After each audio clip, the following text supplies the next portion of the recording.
Bonjour, vous écoutez Pause Report, le podcast qui décrypte et analyse chaque semaine l'actualité de la voile de compétition. Pause Report est produit par Sailors, le média des professionnels et des passionnés de voile de compétition. Sailors, ce sont 2 newsletters hebdomadaires en français et en anglais, des podcasts, un studio de production de contenu, une conférence annuelle sur la voile de compétition Sailors Connect, ainsi qu'un festival du film, le Sailors Film Festival, que vous pouvez retrouver sur sailors.com. Je suis Axel Capron et je vous souhaite la bienvenue dans Pause Report. Bonjour à tous et bienvenue dans le 246e épisode de Pause Report, le podcast de Sailors qui décrypte, analyse et décortique l'actualité de la voile de compétition sous toutes ses coutures en compagnie des meilleurs experts. Nous sommes le mardi 5 mai, il est exactement 10h et nous allons parler aujourd'hui d'Ocean 50, mais pas que, avec notre invité unique. Il est né à Saint-Malo il y a 32 ans maintenant, il dispute cette année sa première saison en tant que skipper sur le circuit des Ocean 50 Series, à la barre de Sodebo 50, nouveau venu sur le circuit.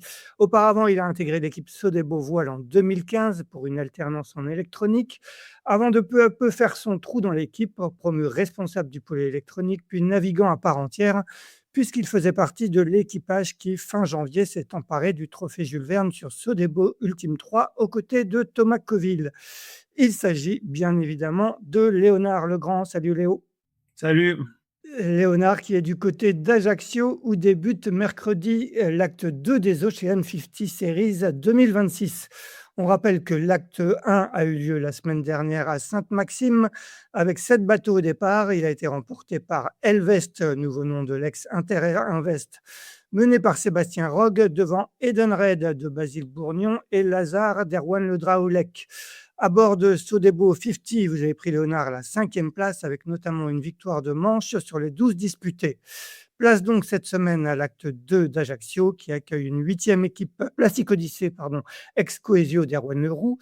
La suite de la saison des Ocean 50 Series passera par la Dream Cup en juillet entre Cherbourg et Lorient, les 24 heures ultimes fin septembre à Lorient, avant le sommet que constituera la Route du Rhum destination Guadeloupe, départ le 1er novembre de Saint-Malo.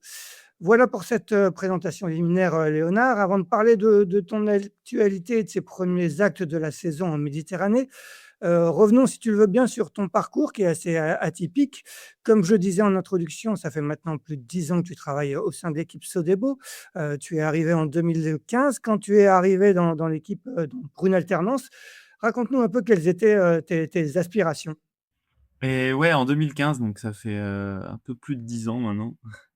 Et donc moi, je suis arrivé à peu près au moment du départ de la Jaguar 2015. Donc c'était à l'époque l'ancien Sodebo, donc le refit du trimaran Geronimo d'Olivier de Kersauzon.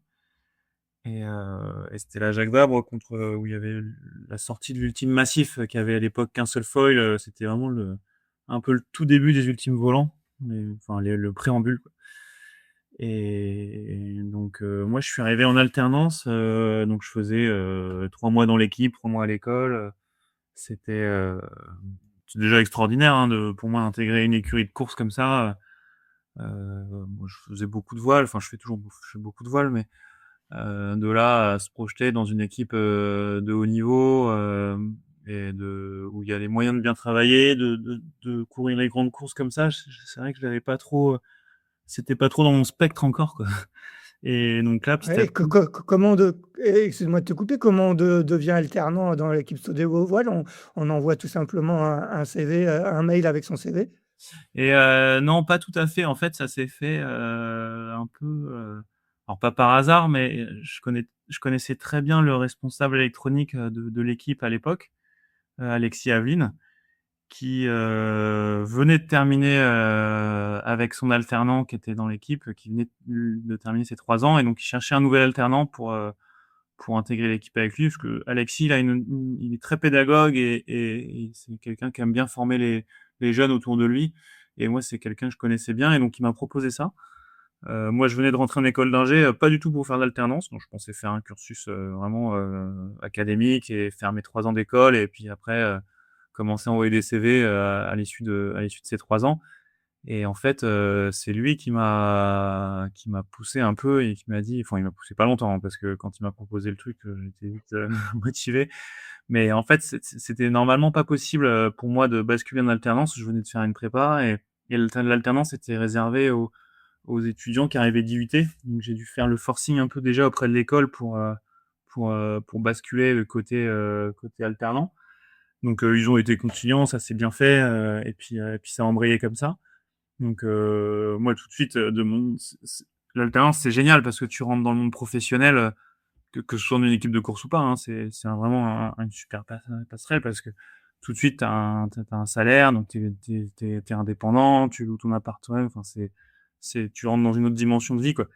Et de le faire en plus dans une écurie de course avec Thomas, c'était la cerise sur le gâteau. Mais moi, je le remercie de m'avoir pris comme ça et de m'avoir proposé ça parce que c'est ça qui déclenche tout et qui me met le pied à l'étrier avec Sodebo, quoi. Ouais. Est-ce que à cette époque, tu es déjà passionné de voile? Tu as fait beaucoup de voile, tu étais d'un univers familial, qui aime la voile? Raconte-nous un petit peu, comment que ce ton enfance, ton adolescence? Et ouais, en fait, donc moi, je suis d'un petit village de Bretagne Nord, de Saint-Quart, qui est à mi-chemin sur le premier bord de la route du Rhum. Donc c'est entre Cancale, entre Saint-Malo et le Cap-Fréhel. Donc c'est vraiment D'accord. dans le fond de la baie, enfin dans la baie aux Ébiens. C'est un endroit super. Et donc c'est là que j'ai découvert la voile. Donc moi, j'ai fait beaucoup de planches à voile au club, donc beaucoup dans les vagues surtout.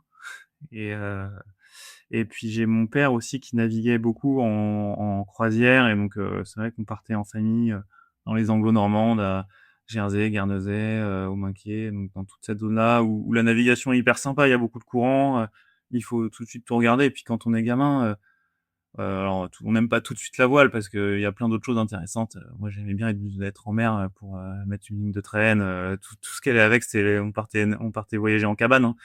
Donc c'était marrant. Ouais, ouais. Et après, petit à petit, c'est la navigation qui devient sympa parce qu'il y a du courant, faut calculer les horaires, et puis il y a tout le reste qui va avec, où on se déplace, il n'y a pas de moteur, après, on peut prendre le bateau tout seul, c'est une nouvelle liberté. Et donc moi, c'est comme ça que j'ai découvert la voile et que je m'en suis pris de passion. J'ai fait les saisons, j'étais moniteur en saison, l'été, et puis je continue à faire de la planche à voile l'hiver beaucoup. Et du J80 aussi. Enfin, j'aimais bien passer du temps sur l'eau, sans le plus possible, quoi. Donc Donc tu as touché un petit peu à la compétition? ouais, ouais, ouais, ouais, quand même, ouais, ouais, beaucoup en Ouais, J80, en planche à voile un peu aussi, hein. Même si, d'accord. dans les vagues, c'était pas trop l'idée de faire de la compète, hein. C'est la compète, c'était entre nous, quoi, de faire des figures et ce genre de choses, quoi. Mais non, la compétition, c'était plutôt, ouais, en J80, un peu en open 5,70 aussi. Mais ouais, moi, j'ai plutôt fait de la planche à voile dans les tempêtes l'hiver, dans les vagues, ouais, c'est vrai. Et est-ce que tu suivais tu disais, hein, tu étais dans la baie, le 1er bord de la route du Rhum. Est-ce que tu suivais, bah, les grandes courses, le Vendée, la route du Rhum, est-ce que tu te passionnais, pour cet univers?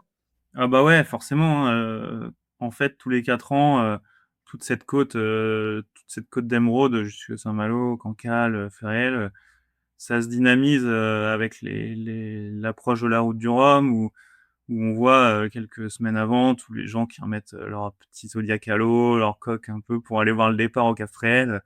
Et moi, j'ai des souvenirs, franchement, alors c'est de plus en plus cadré, mais à l'époque, au fond de la bouée du Cap Fréhel à Viré, c'était chaud, quoi. Parce qu'il y a les premiers qui arrivent, donc il y a un peu de place, mais après, enfin, en voyant, il y a un Francis Joyon qui arrive, qui a tiré un bord dans l'autre sens et qui transperce la flotte des bateaux qui viennent voir. Et là, du coup, il y en a partout sur le plan d'eau. Et après, on slalom entre tous les bateaux qui ont pris le départ un peu après. Et c'est incroyable quand on est gamin d'aller voir ça. Et donc, moi, je demandais, enfin, quand j'étais petit, je voulais y aller tous les ans. Le problème, c'est que c'était tous les 4 ans, quoi. Mais ouais, ouais, donc moi, je suivais ça assidûment.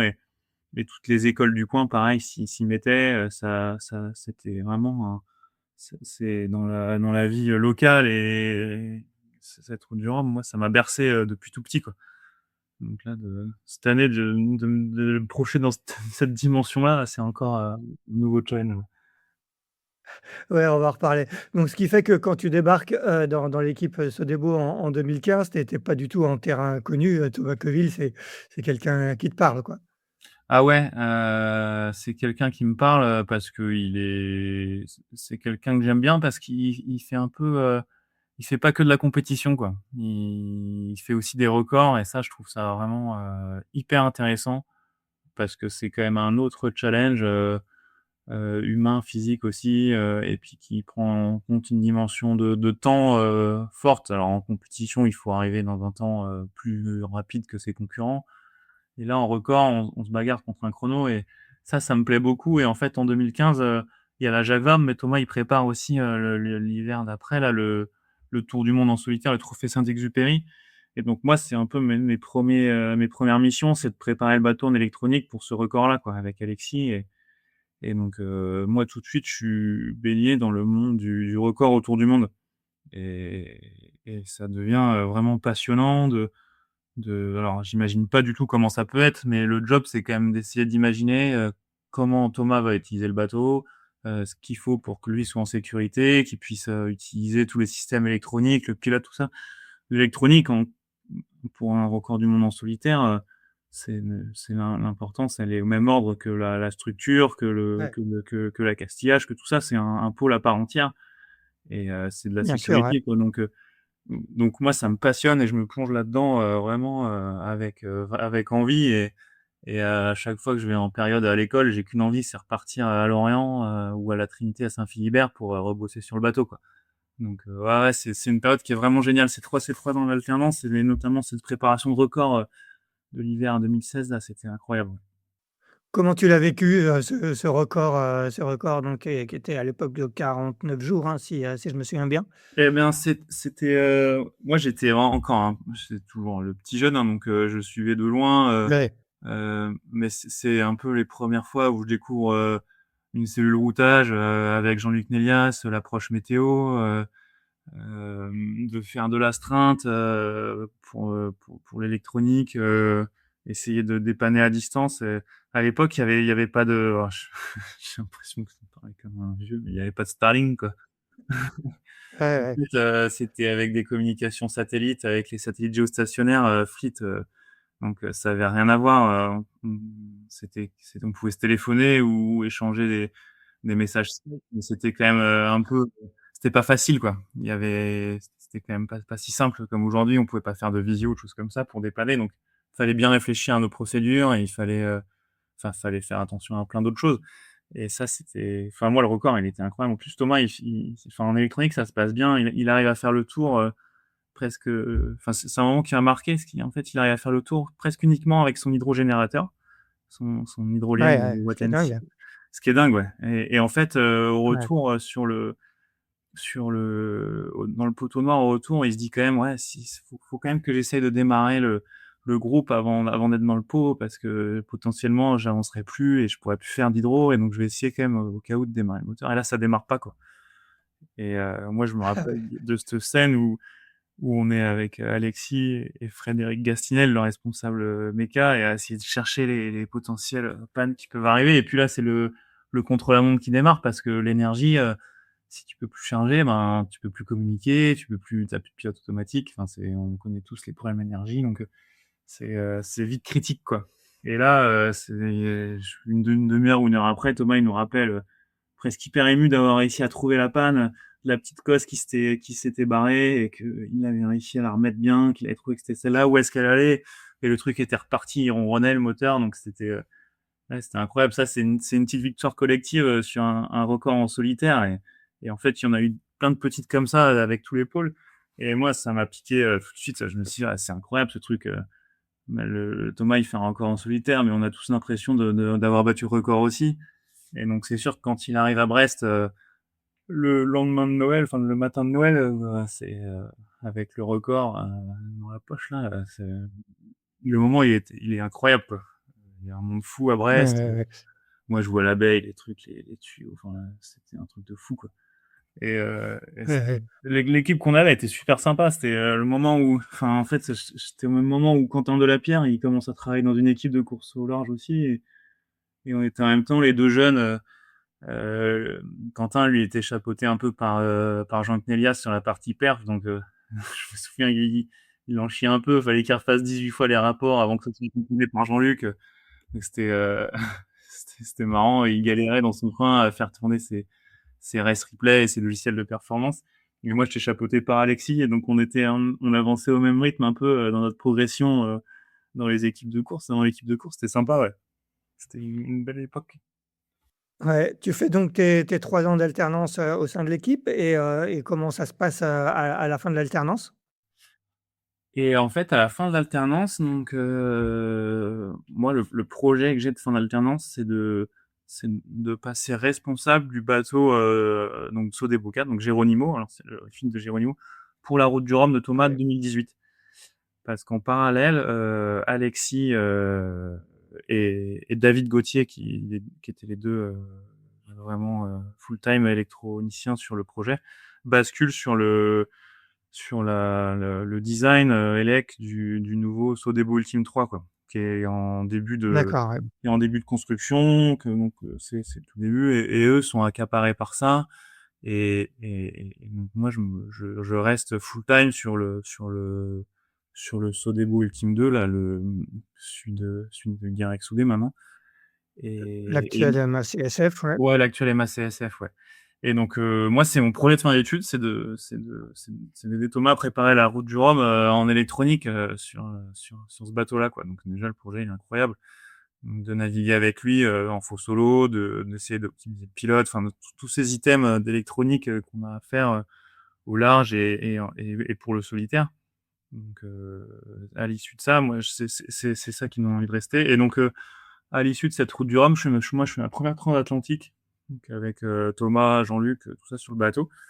Et puis après, je reste dans l'équipe pour basculer sur le Sodebo Ultime 3, quoi. Donc dans l'idée de plutôt m'occuper de la partie mise au point embarquée, donc d'être en mer, de naviguer pour essayer de faire un bon retour d'utilisateur et un bon retext pour que l'équipe à terre puisse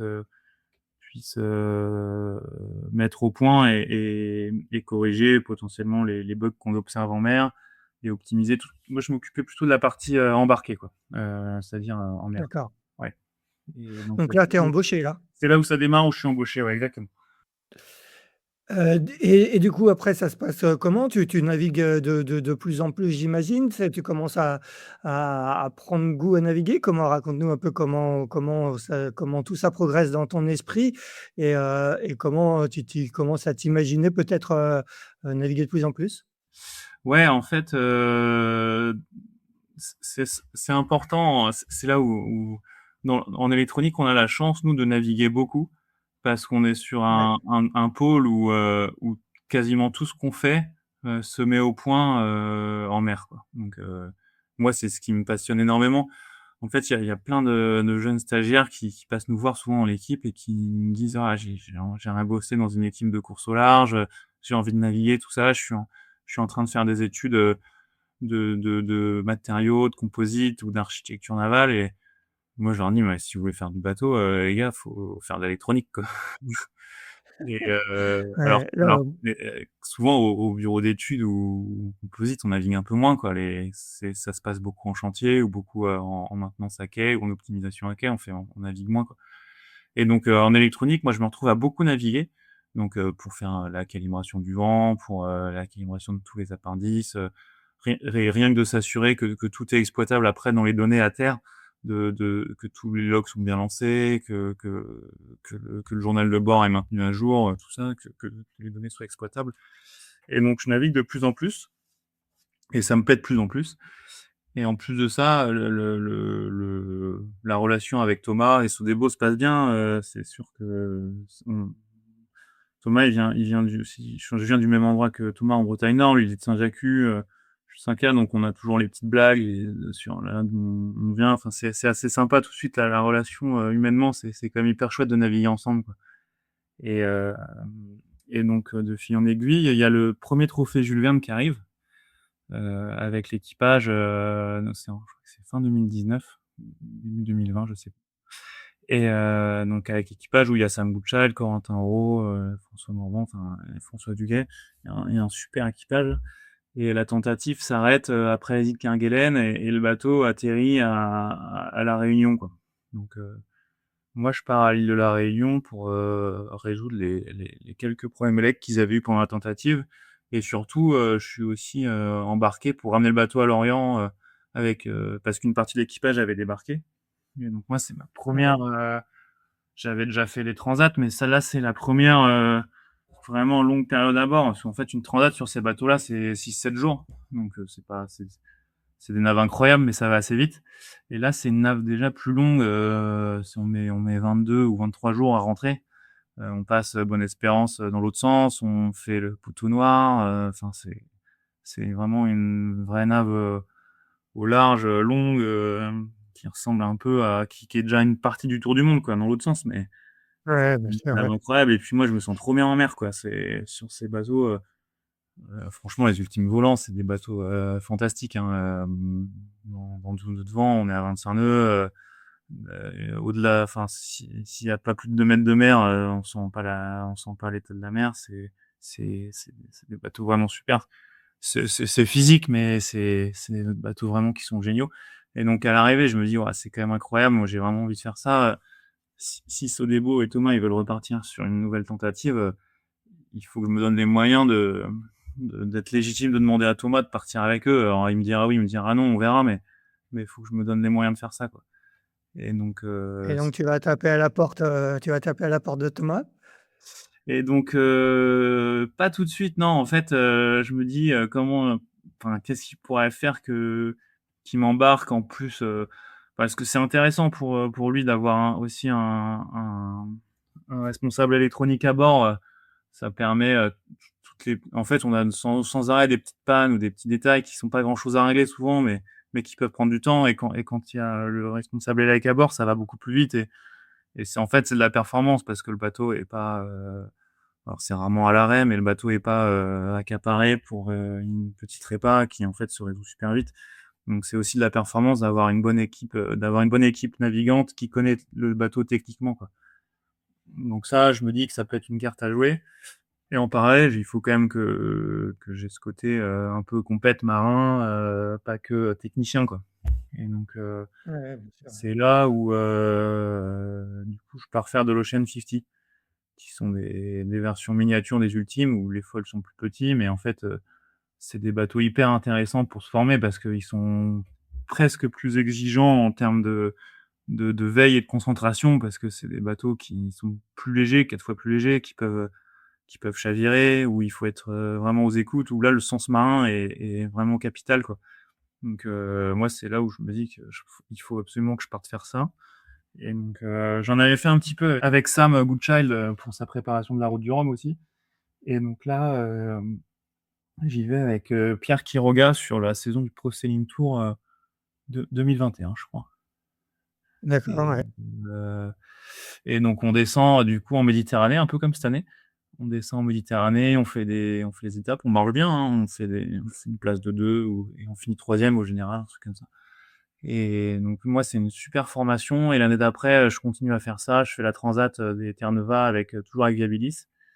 Et, euh, et donc là, à l'issue de ça, je me dis que vraiment, enfin, je me sens toujours à l'aise au large. Et du coup là, j'ai peut-être un peu plus le côté aussi compète, régate, tout ça qui me plaît.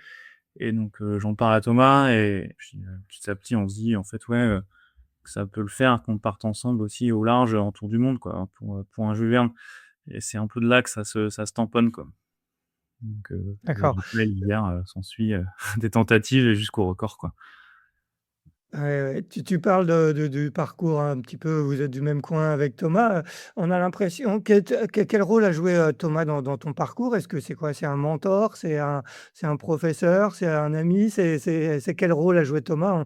Je pense qu'il a un attachement particulier avec toi, peut-être qu'il se retrouve un petit peu, en toi, 30 ans plus tôt. Raconte-nous un peu la nature de la relation que vous avez tous les 2. Ouais, ça dépend des jours, en fait. Thomas, c'est un grand sportif, hein. Physiquement, il est très fort. Il a un esprit de compétition incroyable aussi. Et ce qui le différencie un peu, c'est son côté son côté humain où il aime bien mettre des environnements pour les gens autour de lui pour qu'ils évoluent au mieux, quoi. Et ça, il le fait très, très bien. Et c'est ce qu'il fait avec Sotebo et c'est ce qui fait qu'il a une équipe où il y a vraiment peu de turnover depuis très longtemps dans la voile.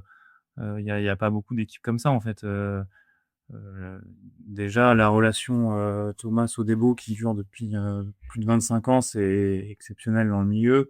En plus d'avoir cette équipe technique là fidèle autour de lui, c'est aussi exceptionnel dans le milieu. Donc moi la relation que j'ai avec lui, c'est qu'il est hyper il m'aide beaucoup à me mettre dans de bonnes dispositions pour progresser, en fait. Et et il est attaché à ça, il me file un coup de main s'il vient à l'école à Lannion pour faire une conférence. Il met tout le cadre autour de ma progression. Et moi j'essaie de lui rendre au mieux parce que du coup ça me booste à me bagarrer pour que le bateau il soit nickel pour ses courses. Donc la relation elle est en fait elle est hyper saine. Et après à côté de ça on a un peu nos petites chamailleries et nos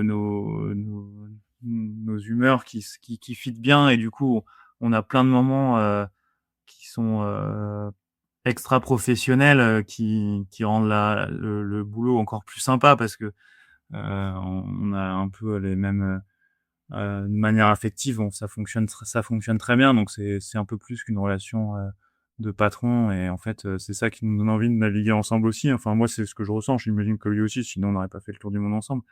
Mais ouais non, c'est pas juste un patron, hein, c'est il a été un super leader en laissant la place à chacun d'évoluer dans la zone où il est bon. Et en fait c'est là où il est malin parce que il met tout le monde dans son sweet spot où il est le meilleur. Et après ça tire tout le projet vers le haut, quoi. Donc c'est là-dessus. Ouais, bien sûr. Ouais. On va pas refaire le film du tour du monde parce qu'on va quand même parler d'Ocean 50 dans la deuxième partie de cet épisode. Rapidement sur ce trophée Jules Verne, donc vous avez battu le record d'une dizaine d'heures, de 11 heures, je crois, le record d'e-export qui datait de janvier 2017. Si tu devais retenir une image de ce trophée Jules Verne, ça serait laquelle? Ça serait quelle image?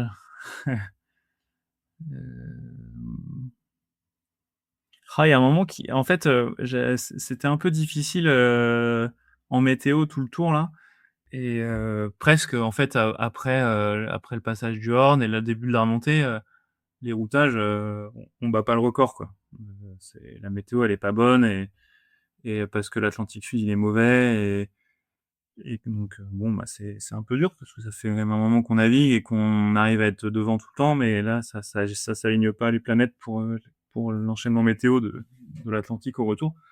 Et et en fait l'Atlantique Sud se passe mieux que prévu sur les modèles. Et donc le moment qui est hyper sympa, c'est quand on est un peu sorti de l'Atlantique Sud et que les modèles des ensembles des routages arrivent et qu'en fait on voit 85 des modèles battre leur corps, quoi. Et là on se dit Ouais, OK, là ça reprend un peu une bonne dimension, on recharge la pile et on y retourne à fond. Et moi ça m'a bien marqué ce moment-là, ouais, de se dire qu'en fait c'est à portée, quoi.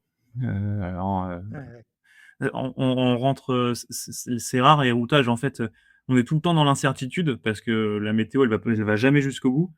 Et moi ce qui m'a plu c'est le moment où la météo commence à aller jusqu'au bout, quoi. Et là où on rentre dans le concret, quoi. C'est des modèles calculés par ordinateur avec des incertitudes, des probabilités, tout ça. Mais on arrive un peu plus dans la maîtrise du truc, quoi. On est moins dans l'aléatoire complet, quoi. Et donc ça m'a plu beaucoup, quoi, ce moment-là, ouais. Et alors après il y a des images moi j'avais jamais vu ça, mais c'était la mer qu'on a eue dans la tempête Ingrid là. À la fois Ouais, c'est à la effrayant fin, et tout en blanc, fait c'est ouais, c'est vraiment, vraiment, vraiment très, très beau, quoi. ouais. Tout blanc, les vagues immenses comme ça à 12 mètres de houle, c'est difficile de se Ouais, représenter le truc, quoi. Mais c'est vraiment ouais, clair. incroyablement beau, ouais. Ouais. Bon, il y a eu ce record, donc 40 jours et 11 heures. 11 heures, je crois, hein, c'est le bon chiffre. Maintenant, on va parler d'Ocean 50. Donc, Sodebo a annoncé, je crois que c'était en fin d'année dernière, qu'il se lançait sur le circuit Ocean 50 avec un nouveau skipper qui s'appelle donc Léonard Legrand. Raconte-nous un petit peu comment s'est monté ce projet, comment s'est concrétisé ce projet. Est-ce que c'est toi qui l'as impulsé? Raconte-nous un peu comment ça s'est concrétisé. Ouais, carrément. En fait, le la genèse du truc, c'est que j'ai eu l'occasion, j'ai eu une opportunité avant, l'année d'avant de faire le trophée Julien, justement de faire c'est Pierre Quiroga qui me propose de faire la Jacques Vabre avec lui et ça, c'est l'année de l'Arkea, ouais et sauf qu'en fait, c'est l'année de l'Arkea et que ça tombe pas bien du tout, quoi. Donc moi, j'en parle avec Thomas, on en discute et puis on se dit que effectivement l'Ocean 50 c'est un bon support. Par contre, est-ce que c'est vraiment le bon moment parce que le projet de l'Arkea, d'un tour du monde en course en solitaire, c'est un gros projet d'équipe et moi je suis investi dans l'équipe depuis longtemps donc j'ai envie de le vivre aussi de l'intérieur. Donc on se dit que l'Ocean 50 c'est pas le bon moment ni pour moi d'y aller en double avec Pierre sur la Transat ni même tout le reste. Donc, par contre, Thomas il me dit que c'est un projet à garder, à mûrir et à essayer de faire travailler de mon côté. Et donc, après la tentative qui n'a pas marché l'hiver du Jules Verne avant qu'on le batte, moi j'en parle à Thomas et Blague et je leur expose mon envie, moi, de faire ce projet Ocean City, parce que je pense que c'est un super outil en plus du sportif de communication parce que la série elle est hyper intéressante. Elle va dans des endroits où on va pas trop avec les ultimes et donc ça c'est un atout aussi de com d'un nouveau territoire de communication et donc en plus de ça c'est un super bateau pour emmener des gens avec soi. C'est beaucoup plus facile qu'en IMOCA où le bateau est complètement fermé, où c'est un monocoque qui penche, qui tape, tout ça. Les Ocean City, c'est des super supports de communication pour faire vivre aux gens les régates et faire des sorties RP. Et donc, c'est comme ça qu'on se dit que ça peut être un chouette projet à intégrer à l'équipe. Et, et donc, la chance qu'on a dans cette relation avec Sodebo, c'est que Sodebo, c'est une entreprise qui donne sa chance aux gens et qui met le bon cadre autour des gens, pareil, pour qu'ils évoluent et qu'ils progressent. Et en fait, c'est ce qui se retrouve avec les salariés qui font des longues carrières de plus de 20 ans dans l'entreprise, où ils évoluent, ils passent d'un poste sur une ligne de prod à team leader, à presque gérer des usines en entier, quoi.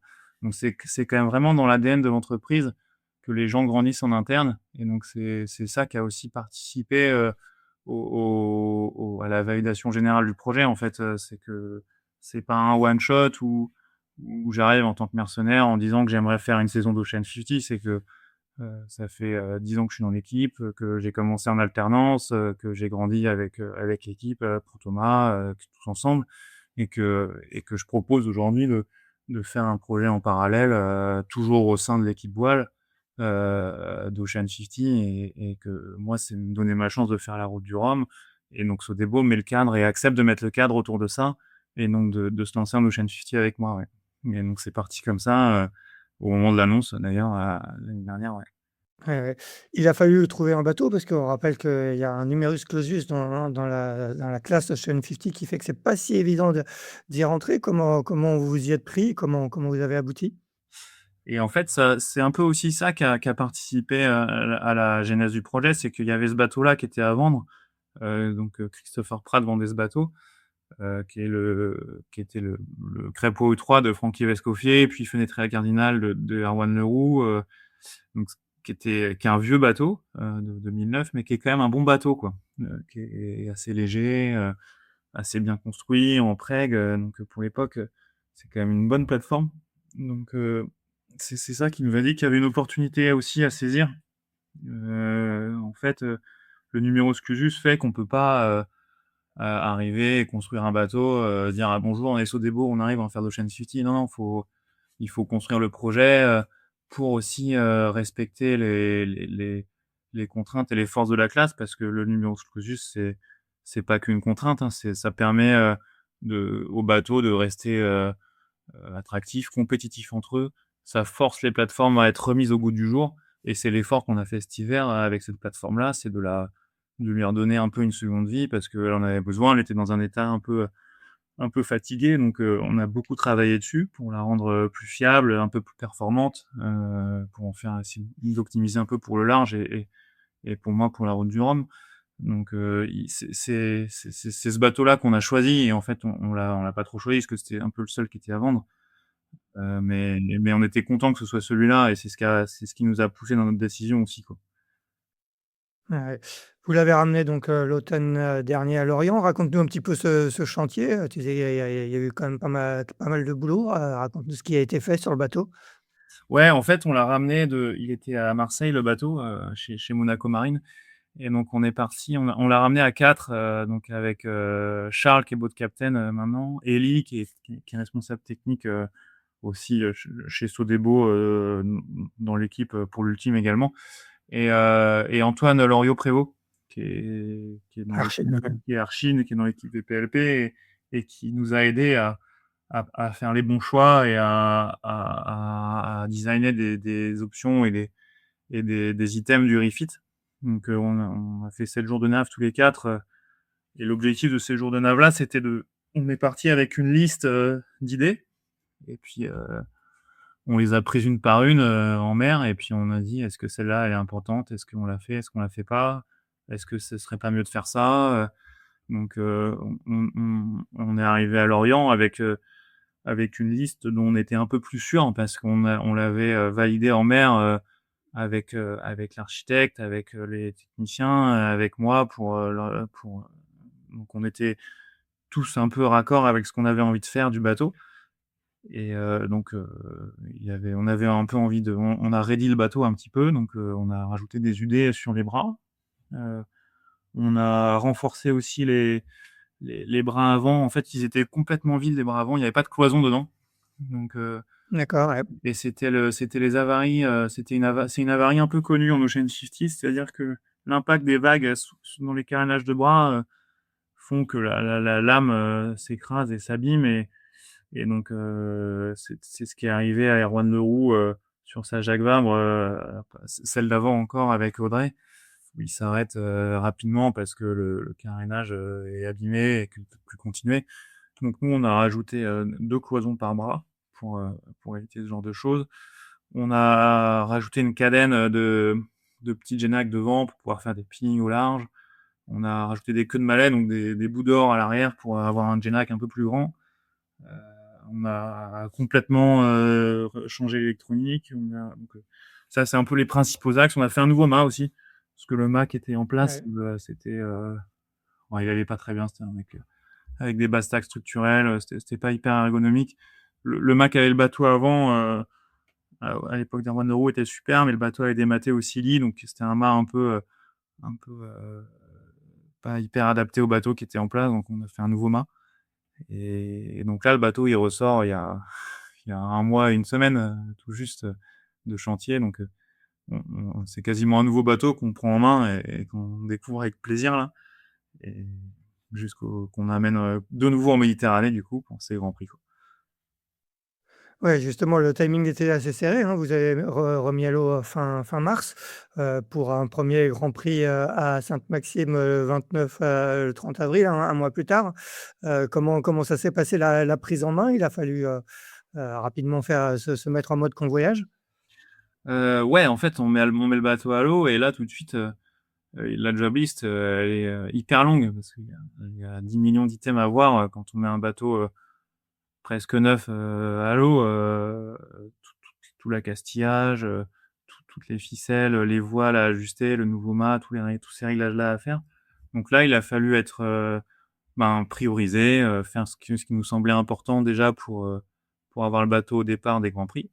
Donc être capable de convoyer, être capable de prendre un départ, en équipage, donc ça a été nos premiers items de réglage Et après, on a quand même essayé de mettre à profit pour s'entraîner pour le solitaire, le convoyage en Méditerranée. Donc moi, j'étais content déjà de partir au large avec le bateau, faire des manœuvres un peu tout seul. Là, on était 3 sur le convoyage, mais j'ai essayé de faire en faux solo. Enfin, j'ai fait en faux solo jusque Cap Saint-Vincent pour me mettre un peu dans le bain déjà d'appréhender le solitaire, parce que c'est un exercice que je connais pas du tout en fait, moi, le solitaire. Donc autant le multicoque, j'en ai fait beaucoup, j'ai même fait que ça. Par contre, le solitaire, par rapport à des anciens figaristes qui sont dans la série, là-dessus, ils maîtrisent l'exercice beaucoup mieux que moi. Donc moi, c'est un de mes axes de travail de cette année beaucoup. Donc on en a mis un peu ça à profit sur le convoyage. Et après, on a essayé tout de suite de travailler sur un petit peu la perf en équipage. Donc c'est pareil, il y a plein d'items sur les réglages des voiles, sur les réglages des appendices. Nous, on découvre complètement la plateforme par rapport à des équipes de longue date dans la classe qui connaissent et qui ont le mode d'emploi de leur bateau dans la tête par cœur. Nous, on est un peu dans la science-fiction par moment. On essaie des choses, mais bon, on progresse, hein, et c'est ça qui est passionnant. Et c'est aussi l'intérêt d'être dans une équipe comme Sodebo où il y a une méthode autour pour progresser, quoi. C'est pas trop aléatoire, et ça cadre et ça nous évite de perdre du temps surtout, quoi. Donc, Ouais, ouais. Donc vous avez débuté, sur le circuit, la semaine dernière à Sainte-Maxime, avec un équipage, composé en plus de toi, de Thomas Coville, Frédéric Denis qui est aussi, dans l'équipe Sodebo depuis pas mal d'années, Charles de Fontaine qui est donc le boat captain, tu l'as dit, et Charlotte Yvain, skipper, ex-skippeuse Massif, même si elle continue encore dans l'équipe Massif, et elle a un avenir au sein de cette équipe. Comment tu as constitué cet équipage? C'était logique de s'appuyer sur le noyau dur, un noyau dur Sodebo? ouais, l'équipage incroyable, hein. Franchement, moi, j'ai passé une semaine fantastique avec notre équipe à bord là. Et en fait, l'équipage, bah ouais, on a la chance encore une fois dans l'équipe d'avoir une équipe navigante hyper complète et hyper forte pour ce genre d'exercice. Donc Frédéric Denis, il avait déjà fait des grands prix en Ocean 50 avec Luc Berry beaucoup, donc il connaît aussi un peu la musique. Thomas, il en a fait énormément en Norma, donc moi je suis hyper content qu'il navigue avec nous. Parce que c'est pareil, il se met au service du groupe, et pour faire progresser le bateau, c'est vraiment hyper appréciable, et ça nous fait vraiment progresser très vite. Charlotte, c'est une découverte un peu. Je lui ai écrit pendant la solitaire entre deux étapes, et je lui ai demandé si ça la brancherait de naviguer avec nous. Et franchement, je regrette pas parce que c'est vraiment, elle apporte un peps à l'équipe, et autant humainement qu'en performance, c'est vraiment, c'est vraiment génial. Et on a des moments de crise où, sur des passages de bouée où ça hurle un peu dans le casque, et elle arrive à mettre un tempo qui nous remet dans le match et qui nous remet vers l'objectif de la compète hyper simplement et de manière hyper efficace. Elle est vraiment, vraiment super. Donc, j'adore naviguer avec elle. Et après, Charles, boat captain, qui fait l'avant, qui connaît le bateau par cœur. Donc, on arrive à faire des manœuvres assez difficiles sans s'être entraîné tout de suite, parce que en fait, l'équipage, il roule, et que Charles, il arrive à très bien maîtriser ça. Donc ça nous a... Alors, on a progressé bien sûr dans la semaine de Grand Prix à Sainte-Maxime, mais on a progressé vite, quoi. C'est ça qui est agréable, parce qu'on tous les jours on essayait de se mettre 2 ou 3 items pour la journée d'après sur lesquels on voulait progresser. Donc on n'est pas parti dans tous les sens. On a essayé de prioriser nos axes de travail, et ça a payé un petit peu en fin de semaine, où on arrive à gagner une manche sur un côtier contre des bateaux qui sont beaucoup plus récents que nous, qui sur le papier vont plus vite, et avec des équipages qui connaissent bien leur bateau. Donc c'est qu'on a réussi à se mettre un petit peu à gagner en niveau au fur et à mesure de la semaine. Et ça, c'est génial de progresser comme ça à l'échelle de quelques jours de régate. C'est rare, et on est très content de nous, ouais. Tu es maintenant le skipper du bateau, donc skipper de Sodebo 50, et tu as sous tes ordres, entre guillemets, Thomas Coville. Comment on passe d'équipier de Thomas Coville, tu as bien raconté le parcours que tu as eu auprès de lui, à finalement son patron sur ce circuit. Comment ça se passe? Est-ce que ça change un peu les relations entre vous deux? Non, ça change pas grand-chose, hein. ça me fait plaisir d'inverser la situation, au bout de 10 ans enfin, quoi. Non, non, pas du tout. En fait, Place aux jeunes. ouais, voilà, ouais. Non, c'est hyper naturel parce que Thomas, il fait très attention à ça, à laisser la place et pour lui, ça pourrait être naturel parce que moi, je fais plein d'erreurs encore, hein. Je débute, même si j'essaie de faire attention, je suis concentré et tout ça. Lui, il pourrait avoir envie de prendre le lead, à plein de moments et il le fait pas parce que il se met au service du projet et du coup, c'est hyper bien, c'est hyper réglo et ça se passe, du coup, c'est hyper fluide entre nous. Donc c'est en fait, c'est déjà un exercice que j'ai dû faire, à plusieurs moments parce que je suis arrivé dans l'équipe, j'étais alternant stagiaire, déjà entre alternant stagiaire et responsable électronique, Ouais. ben, le step, c'est quand même différent quand on après, il faut discuter avec les autres responsables de pôle, tout ça, donc c'est moi, j'ai eu la chance dans cette équipe-là de faire que des évolutions dans mon métier et à chaque fois, il y a eu, une prise de responsabilité et donc c'est une nouvelle fois comme ça que ça se passe et du coup, moi, c'est ce qui me motive, hein, ça fait 10 ans que je suis dans l'équipe, mais j'ai jamais fait le même métier plus de 2 ou 3 ans, donc ça, c'est incroyable et une nouvelle fois là, donc Heu non, avec Thomas, c'est sûr que la relation, elle évolue un petit peu parce que c'est plus lui qui prend les décisions, d'ordre, managérial de l'équipage, donc c'est un peu différent. Alors pour autant, moi, j'hésite pas à lui poser des questions et il y répond, ouvertement pour me faire progresser donc non, non, ça se passe hyper simplement et lui, il est hyper réglo là-dessus donc c'est très agréable à vivre et moi, je m'éclate dans ce nouveau projet. 5e à Sainte-Maxime, j'imagine que l'objectif, tu dis, hein, vous êtes là aussi pour progresser, à Ajaccio, c'est de faire un petit peu mieux? Qu'est-ce que vous fixez, comme, objectif sur cet acte 2 d'Ajaccio, qui commence demain? Bah, je pense que l'objectif, il est encore de progresser, hein. C'est ce qu'on s'est dit tous ensemble, dans les briefings, de l'équipage avant de descendre en Méditerranée, c'est que tout ce qu'on fait, c'est pour, faire progresser le bateau au large et pour faire du solitaire, quoi. L'objectif de la saison, c'est pas de gagner les grands prix, c'est d'être bon, sur la route du Rhum en novembre et c'est les axes de refit qu'on a aussi choisis sur le bateau, hein.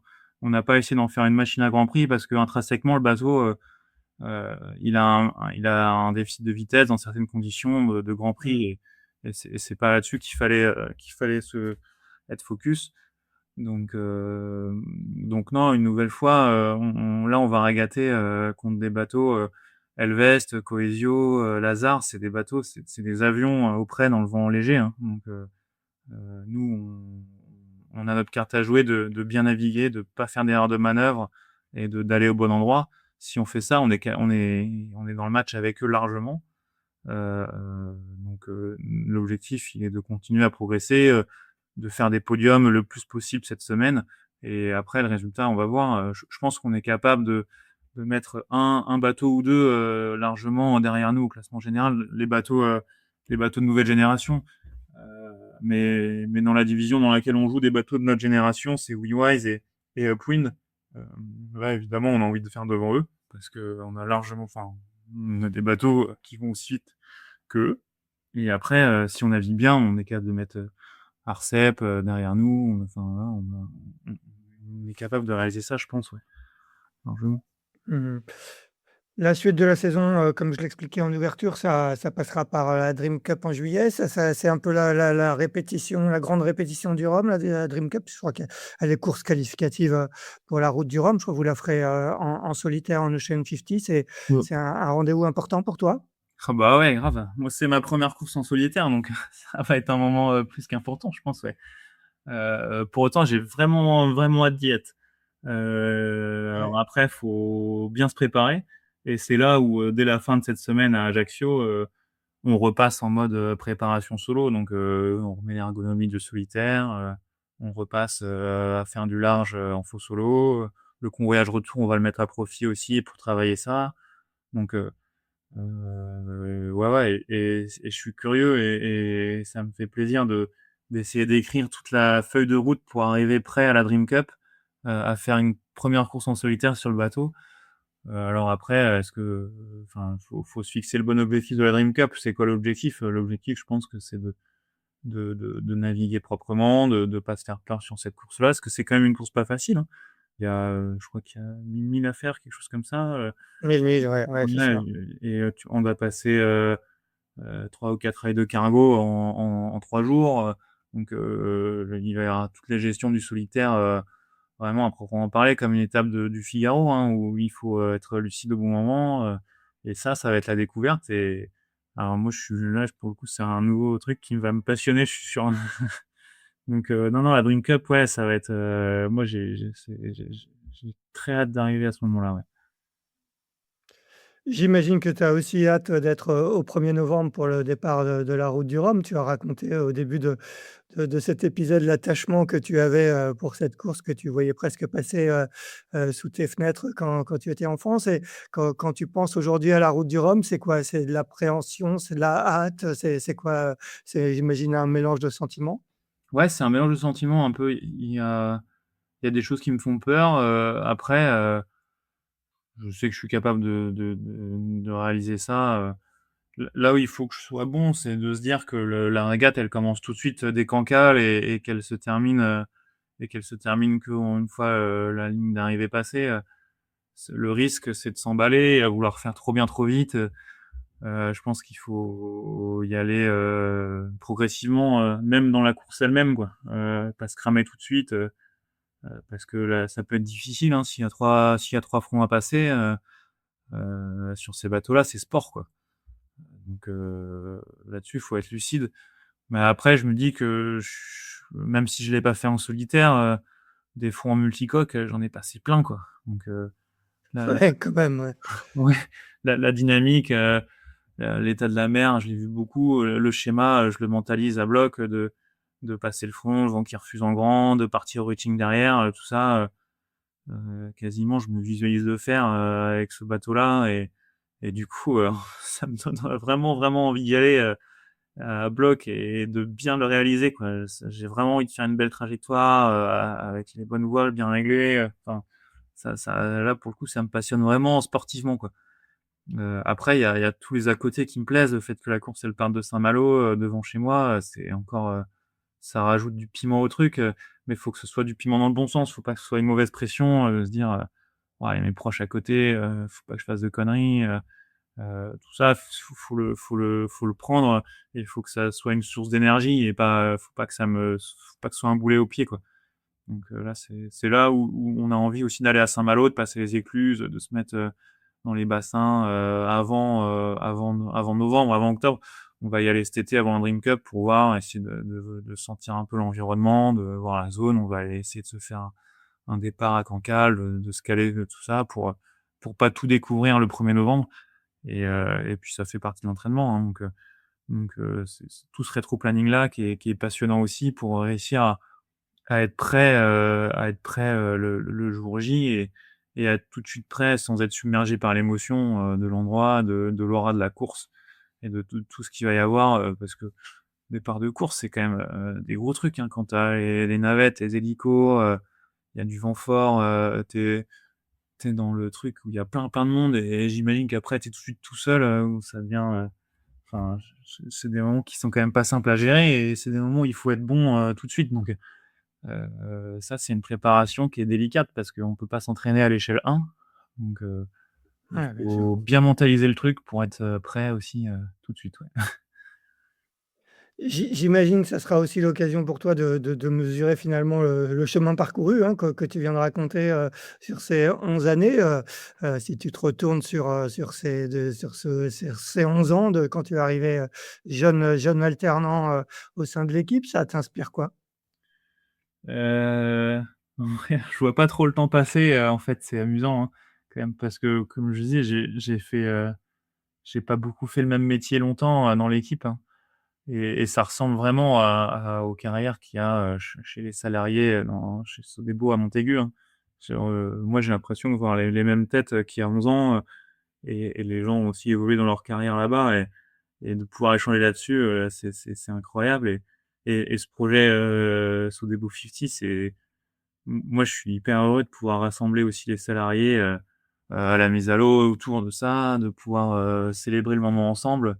C'est vraiment l'élan que j'ai envie de donner au projet, que ce soit pas c'est pas un projet que pour moi, quoi. C'est un projet qui montre plutôt la manière de faire chez Sodebo, de donner sa chance, de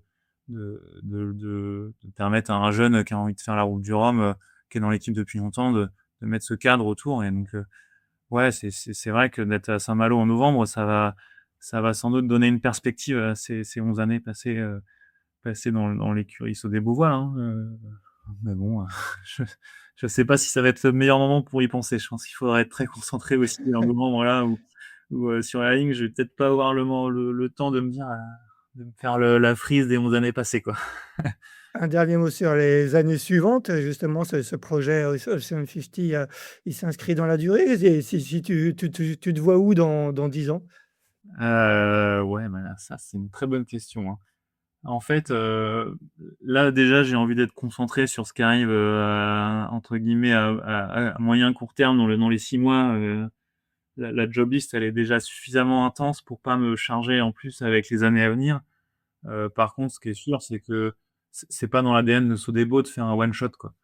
Donc, Ouais, ouais. je pense qu'on en discutera ensemble en temps voulu, de comment on a envie de dessiner la suite.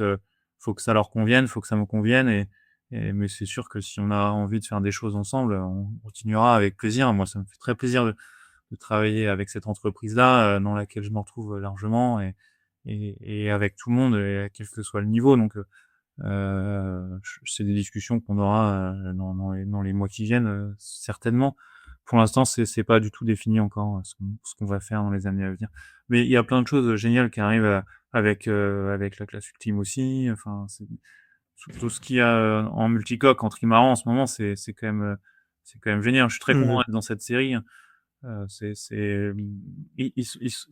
série Ocean 50 Series, ils sont quand même bons parce qu'ils arrivent toujours à avoir un minimum de bateaux et tous les bateaux sont presque tout le temps utilisés, ce qui est pas forcément le cas dans toutes les autres classes, hein. Par exemple, là, il y a eu le départ de la Birmingham Rex où il y a assez peu de bateaux en fait. On sent qu'il y a souvent des périodes un peu creuses dans les autres classes et en Ocean 50, c'est quand même assez dynamique souvent, quoi.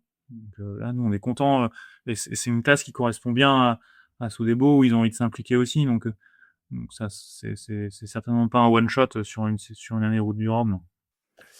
Eh bien, c'est parfait. Merci beaucoup Léo. On te souhaite, ainsi qu'à l'équipe de Sodebo 50 un bon Grand Prix, un acte 2 à Ajaccio donc qui commence, mercredi 6 mai et se termine samedi prochain si je ne me trompe pas. Un Ouais. bon retour après, un bon convoyage retour à Lorient et on se retrouvera après en juillet sur la Dream Cup, en fin septembre, comme je disais, sur les 24 heures ultimes et surtout le 1er novembre au départ de la Route du Rhum. Merci Léo, on te souhaite une bonne journée, de bonnes dernières heures de préparation pour le Grand Prix d'Ajaccio et quant à nous, on se retrouve dans 2 semaines pour le 247e épisode de Pause Report.